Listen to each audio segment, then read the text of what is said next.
Price lord. ದೇವರ ಅತಿ ಪರಿಶುದ್ಧ ನಾಮಕ್ಕೆ ಸ್ತೋತ್ರವಾಗಲಿ. ಮತ್ತೊಂದು ದಿನವನ್ನು ಕಾಣುವಂತೆ ದೇವರು ನಮಗೆ ಕೃಪೆ ಮಾಡಿದ್ದಕ್ಕಾಗಿ ದೇವರಿಗೆ ಸ್ತೋತ್ರವನ್ನು ಮಹಿಮೆಯನ್ನು ನಾನು ಸಲ್ಲಿಸ್ತಾ ಇದ್ದೇನೆ. ಇಂದಿನ ವೇದ ಅಧ್ಯಯನಕ್ಕಾಗಿ ಒಂದು ವಾಕ್ಯವನ್ನು ಓದಿಕೊಳ್ಳೋಣ. ಕೀರ್ತನೆ 71 ಅದರ 14ನೇ ವಾಕ್ಯ. ನಾನಂತೂ ನಿರೀಕ್ಷಿಸಿಕೊಂಡೇ ಇರುವೆನು, ನಿನ್ನನ್ನು ಅಧಿಕಾಧಿಕವಾಗಿ ಹೊಗಳುತ್ತಿರುವೆನು. ದಾವೀದನು ದೇವರ ಸನ್ನಿಧಾನದಲ್ಲಿ ಪ್ರಾರ್ಥಿಸ್ತಾ ಇರುವಂತಹ ಒಂದು ಪ್ರಾರ್ಥನಾ ಗೀತ. ಅಲ್ಲಿ ಹೆಡ್ಡಿಂಗಲ್ಲಿ ನಾವು ಈ ರೀತಿಯಲ್ಲಿ ಓದ್ತೇವೆ, ಬಾಲ್ಯದಿಂದಾದ ರಕ್ಷಣೆಯನ್ನು ಜ್ಞಾಪಿಸಿಕೊಂಡು ವೃದ್ಧಾಪ್ಯದಲ್ಲಿಯೂ ರಕ್ಷಿಸಬೇಕೆಂದು ಪ್ರಾರ್ಥಿಸುವುದು.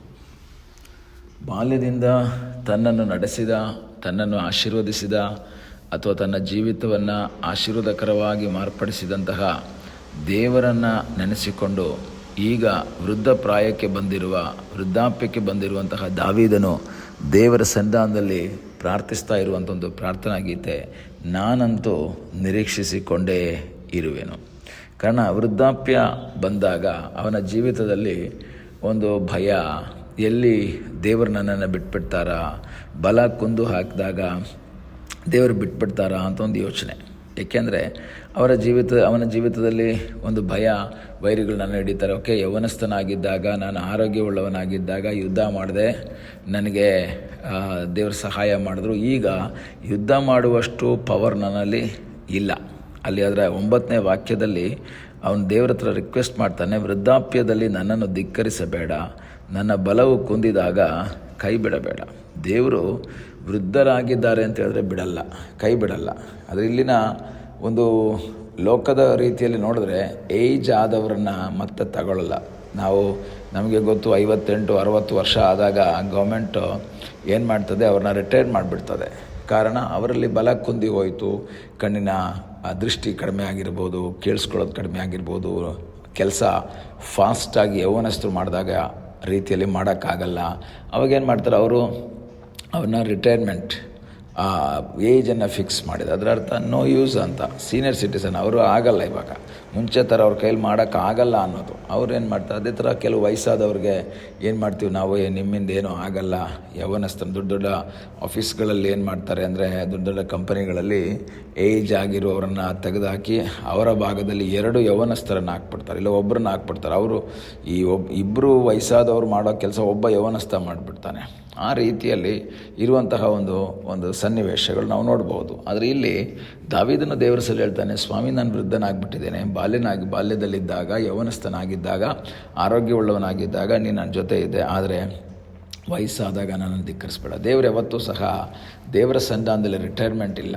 ಸೇವೆಗಾಗಲಿ, ದೇವರ ವಿಶ್ವಾಸಿಗಳ ವಿಷಯದಲ್ಲಾಗಲಿ ಏನಿಲ್ಲ, ರಿಟೈರ್ಮೆಂಟ್ ಇಲ್ಲ. ಎಲ್ಲ ಸಂದರ್ಭದಲ್ಲೂ, ಯಾವ ವಯಸ್ಸಲ್ಲೂ ಸಹ ಆತನು ನಮ್ಮ ಸಂಗಡ ಇರುವಂತಹ ದೇವರಾಗಿದ್ದಾನೆ. ಮುಪ್ಪಿನಲ್ಲಿಯೂ ನಮ್ಮ ಸಂಗಡ ಇರುವಂತಹ ಒಬ್ಬ ಸರ್ವಶಕ್ತನಾದ ಒಬ್ಬ ದೇವರಿದ್ದಾನೆ. ಆದರೆ ಇದೆಲ್ಲ ಯೋಚನೆ ಮಾಡಿ ಜನ ಮಾತಾಡ್ತಾ ಇದ್ದಾರೆ. ಏನಂತ ಮಾತಾಡ್ತಾ ಇದ್ದಾರೆ? 11ನೇ ವಾಕ್ಯದಲ್ಲಿ, ದೇವರು ಅವನನ್ನು ಕೈಬಿಟ್ಟಿದ್ದಾನೆ, ಬೆನ್ನಟ್ಟಿ ಹಿಡೀರಿ, ಬಿಡಿಸುವವರು ಯಾರೂ ಇಲ್ಲ ಎಂದು ಹೇಳ್ತಾ ಇದ್ದಾರೆ.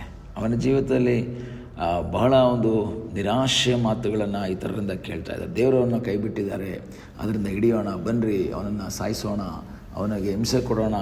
ಆದರೆ ದಾವೀದ ಹೇಳ್ತಾನೆ, ನಾನಂತೂ ನಿರೀಕ್ಷಿಸಿಕೊಂಡೇ ಇರುವೆನು. ನಾನಂತೂ ಕಾಯ್ತಾ ಇರ್ತೇನೆ. ಯಾಕೆ ಗೊತ್ತಾ? ನನ್ನ ಬಾಲ್ಯದಿಂದ ನನ್ನನ್ನು ರಕ್ಷಿಸಿದಂತಹ ಒಬ್ಬ ದೇವರಿದ್ದಾನೆ. ನನ್ನ ಯೌವನ ಪ್ರಾಯದಲ್ಲಿ ನನಗೆ ರಕ್ಷಣೆ ಕೊಟ್ಟಂತಹ ಒಬ್ಬ ದೇವರಿದ್ದಾನೆ. ಎಷ್ಟೋ ಜನ ನನಗೆ ವಿರೋಧಿಗಳಾದರು, ಎಷ್ಟೋ ಜನ ನನಗೆ ವಿರುದ್ಧವಾಗಿ ನಿಂತರು. ಸಿಂಹ, ಕರಡಿ ಅವನಿಗೆ ವಿರುದ್ಧವಾಗಿ ಬಂತು, ಗೋಲಿಯಾತ ವಿರುದ್ಧವಾಗಿ ಬಂದ, ಸೌಲ ವಿರೋಧವಾಗಿ ಬಂದ, ಅವರ ಮಗನಾದ ಅಬ್ಷಾಲೋಮ್ ವಿರೋಧವಾದ, ಅನೇಕರು ವಿರೋಧ ಆದರು. ಆದರೆ ದಾವೀದನು ಅವೆಲ್ಲವುಗಳಲ್ಲಿ ತಪ್ಪಿಸಿಕೊಂಡು ಜಯಶಾಲಿಯಾಗಿ ಮುಂದೆ ಬಂದಂತಹ ದಾವೀದನಿಗೆ ಈಗ ಒಂದು ನಂಬಿಕೆ ಇದೆ, ನನ್ನ ದೇವರು ವೃದ್ಧಾಪ್ಯದಲ್ಲಿ ನನ್ನನ್ನು ಕೈ ಬಿಡಬೇಡ. ನಿರಾಶೆಯಿಂದ, ವೇದನೆಯಿಂದ ಕೇಳ್ತಾನೆ, ದೇವರೇ ನನ್ನ ಧಿಕ್ಕರಿಸಬೇಡಪ್ಪ, ನನಗೆ ಕೈ ಬಿಡಬೇಡ. ಆದರೆ ಅವನಲ್ಲಿ ನಿರೀಕ್ಷೆ ಕಡಿಮೆ ಆಗಿಲ್ಲ. ಆದ್ದರಿಂದ ಅವನು ಹೇಳ್ತಾನೆ, ನಾನಂತೂ ನಿನ್ನ ಆ ಕೃಪೆಗಾಗಿ ನಿರೀಕ್ಷಿಸಿಕೊಂಡೇ ಇರುವೆನು. ನಾನು ಕಾಯ್ತಾ ಇರ್ತೀನಿ.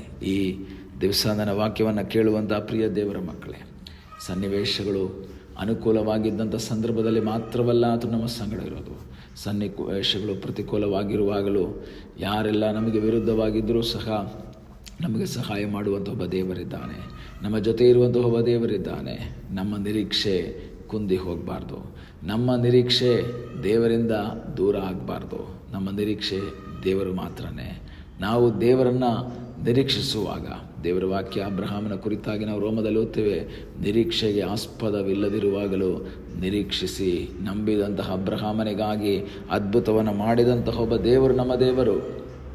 ದಾವೀದನು ಸಹ ನಿರೀಕ್ಷಿಸಿಕೊಂಡೇ ಇದ್ದ. ಅವನ ಜೀವಿತದಲ್ಲಿ ದೇವರು ಅದ್ಭುತವನ್ನು ಮಾಡಿದ್ದಾರೆ. ಅದಕ್ಕಾಗಿ ಸ್ತೋತ್ರ. ಮಾತ್ರವಲ್ಲ, ಅದರ 24ನೇ ವಾಕ್ಯದಲ್ಲಿ ನಾವು ಈ ರೀತಿ ಇರುತ್ತೇವೆ, ನನ್ನ ಕೇಡಿಗೆ ಪ್ರಯತ್ನಿಸಿದವರು ಆಶಾಭಂಗಪಟ್ಟು ಅಪಮಾನ ಹೊಂದುತ್ತಾರೆ ಅಂತಲ್ಲ, ಹೊಂದಿದ್ದಾರೆ. ಆಲ್ರೆಡಿ ಪಾಸ್ಟ್ ಟೆನ್ಸ್ ಏನಾಗ್ಬಿಟ್ಟಿದೆ, ಆಶಾಭಂಗ ಆಗಿದೆ. ಅವರು ಕೇಡಿಗಾಗಿ ಪ್ರಯತ್ನಿಸ್ತಾ ಇದ್ರು, ಆದರೆ ದೇವರು ಇವನ ಸಂಗಡ ಇದ್ದಿದ್ದರಿಂದ ಅವರು ಅಪಮಾನ ಹೊಂದಿದರು. ನಾವು ನಿರೀಕ್ಷಿಸಿಕೊಂಡು ಮುಂದೆ ಸಾಗುವಂತೆ ದೇವರು ನಮಗೆ ಸಹಾಯ ಮಾಡಲಿ. ಪ್ರಾರ್ಥನೆ ಮಾಡೋಣ. ನಮ್ಮನ್ನು ಬಹಳವಾಗಿ ಪ್ರೀತಿ ಮಾಡುವ ಪರಲೋಕದ ತಂದೆಯಾದ ದೇವರೇ, ಸಮಯಕ್ಕಾಗಿ ಸ್ತೋತ್ರ.